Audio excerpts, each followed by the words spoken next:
မင်္ဂလာပါဒီနေ့မှာတော့ကျွန်တော်ကျဲဥစာတာဟင်းရီချက်နီးလေးနဲ့ကျွန်တော်အားလုံးမိတ်ဆက်ပေးမှာဖြစ်ပါတယ်ကျွန်တော်စီမှာလည်းအကိုတယောက်ကကျဲဥစာတာဟင်းရီချက်နီးလေးချက်ပြပါဆိုပြီးလာတောင်းဆိုထားတာရှိနေကျွန်တော်အားလုံးကိုမိတ်ဆက်ပေးမှာဖြစ်ပါတယ်ပါဝင်တဲ့ပစ္စည်းလေးကတော့ကျွန်တော်တို့ဂေါ်ဘီလေးတွေဥနီလေးတွေကျွန်တော်ပဲပြားလေးတွေခရမ်းကျင်သီးလေးတွေမုံညင်းဖြူလေးတွေကိုအသုံးပြုထားဖြစ်ပါတယ်ချင်းဆက်ဆိုတော့မျိုးသီးလေး10တောင်းလောက်ကိုကျွန်တော်အသုံးပြုထားတယ်ဟိုဘက်ကတော့ကျွန်တော်တို့ဗကန်လေးကတော့ကျဲဥလေးတစ်လုံးကျွန်တော်ခောက်ထားတာဖြစ်ပါတယ်ကျွန်တော်တို့ကျဲဥစာတာဟင်းရီဆိုတော့ကျွန်တော်တို့ကျဲဥလေးကိုအဓိကထားပြီးအသုံးပြုရမှာဖြစ်ပါတယ်ကျက်နွေရမှုလေးတွေပဲလိတ်လေးတွေပဲပြားလေးတွေမုံညင်းဖြူလေးတွေပေါ့နော်ဒါပါဝင်တဲ့ပစ္စည်းဖြစ်ပါတယ်ကျွန်တော်ရေပုတ်ပွက်စုထဲမှာကျွန်တော်အစင်ပြည့်ပြီးဖြတ်ထားတယ်ကျွန်တော်တို့အသီးရွက်တွေကျွန်တော်တို့ငရုတ်သီးတွေထည့်မယ်ကာလာစီထည့်မယ်ကာလာစီကျွန်တော်တို့ငရုတ်စီပေါ့နော်အယောင်စီထည့်တာဖြစ်ပါတယ်ကျွန်တော်တို့ဟင်းရီချက်တဲ့ခါမှာစိုင်နေမှာတော့ကျွန်တော်တို့အမြဲတမ်းအစင်သင်းချိထားတဲ့ကျွန်တော်တို့ကြက်ပြုတ်ရေအယုတ်ပြုတ်ရေနဲ့ချက်ရတာဖြစ်ပါတယ်ကျွန်တော်ကတော့ဒီခါရေရိုးရိုးရေတန်းလေးနဲ့ကျဲဥစာတာဟင်းရီကိုချက်ပြပေးတာဖြစ်ပါတယ်ကျွန်တော်တို့အရလာထည့်မယ်စက်သားမုံထည့်မယ်ကြားထည့်မယ်ဟင်းကြုံမုံထည့်မယ်စားထည့်မယ်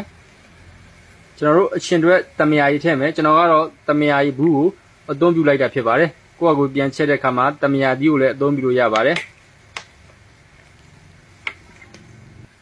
ငါပြာရီထည့်မယ်ပဇွန်နှန်းငါပြာရီအသုံးပြုမယ်ကျွန်တော်တို့ကျဲဥစာတာဟင်းရီဆိုတာကကျွန်တော်တို့ဈေးကျွန်တော်တို့ပေါ်ပေါ်နဲ့တက်တောင့်တက်တာနဲ့ကျွန်တော်ရှိရဲ့အသီးရွက်လေးနဲ့ကျွန်တော်တို့ကောက်ထည့်ပြီးတော့ချက်ရတယ်ကျွန်တော်တို့ဟင်းရီလေးမျိုးပေါ့နော်ကျွန်တော်တို့ restaurant ကျွန်တော်တို့ဘားတွေမဟုတ်ပဲ restaurant ဆိုင်လေးတွေမှာကျွန်တော်တို့ဘီယာသမားကျွန်တော်တို့အရက်သမားတွေအကြိုက်ပေါ့နော်ကိုကပတ်စံ9000လောက်နဲ့ကျွန်တော်သွားထိုင်လို့ရတာပေါ့နော်ဘီယာလေးတောက်မယ်ကျွန်တော်တို့အရက်လေးတောက်မယ်ကျွန်တော်ကျဲဥစာတာဟင်းရီလေးတစ်ပွဲမှာပြီးတော့ကျွန်တော်တို့အမီးမှာပြီးတော့ကျွန်တော်တို့ဘီယာတောက်မယ်ရက်တောက်မယ်ပေါ့ဗျာနော်ဒီအတွက်ကျွန်တော်တို့ပုတ်ပုတ်ပဲပဲလေးကျွန်တော်တို့ထုတ်လိုက်တဲ့ဟင်းပွဲပေါ့နော်ကျဲဥစာတာဟင်းရီဆိုတာကတော့ကျွန်တော်တို့နောက်ဆုံးမှာအချုံကန်လေးအားလုံးထည့်ပြီးသွားပြီကျွန်တော်တို့ထည့်ထားတဲ့အသီးရွက်တွေလည်းကျွန်တော်တို့နူးဤသွားပြီဆိုရင်ကျွန်တော်တို့ကိုခောက်ထားတဲ့ကျဲဥလေးတစ်လုံးကိုကျွန်တော်တို့ထည့်မယ်ကျဲဥလေးရိုက်ပြီးသွားရင်ငရုတ်ကောင်းလေးထည့်မယ်အစင်သင်းလိဖြတ်ထားတဲ့ကျွန်တော်တို့နန်နန်ပင်လေးတွေထည့်မယ်ပင်စိမ့်လေးကြိုက်နေတဲ့သူကလည်းပင်စိမ့်လေးထည့်ပါဒါဆိုကျွန်တော်မှွေလိုက်ရကျဲဥစာတာဟင်းရပါပြီကျွန်တော်တို့လုံးဝလွယ်ကူပါတယ်ဒီဟင်းပွဲဆိုတာကကျွန်တော်တို့ဘီယာသမားအရက်သမားကြီးတွေကကျွန်တော်တို့လွယ်လင်းတကူဈေးတောင့်တနဲ့ကျွန်တော်တို့တောက်လို့ရအောင်မြည်လို့ရအောင်ထုတ်ထားတဲ့ဟင်းပွဲတစ်ပွဲဖြစ်ပါတယ်ရပါပြီဗျာကျွန်တော်ရဲ့ကျဲဥစာတာဟင်းချန်နီလေးပေါ့နော်ကျွန်တော်ဒီမှာအကိုတယောက်ကလာတောင်းဆိုထားတယ်ကျွန်တော်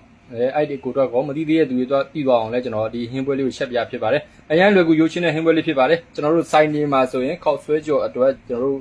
ကြိုတင်ပြင်ဆင်ထားတဲ့ကျွန်တော်တို့ဂေါ်ဘီစာရှိပါလိမ့်မယ်အဲ့ဂေါ်ဘီစာတဲ့ဟိုမှာကျွန်တော်တို့ခရမ်းကျင်လေးထည့်မယ်ပဲပြားလေးထည့်ပြီးတော့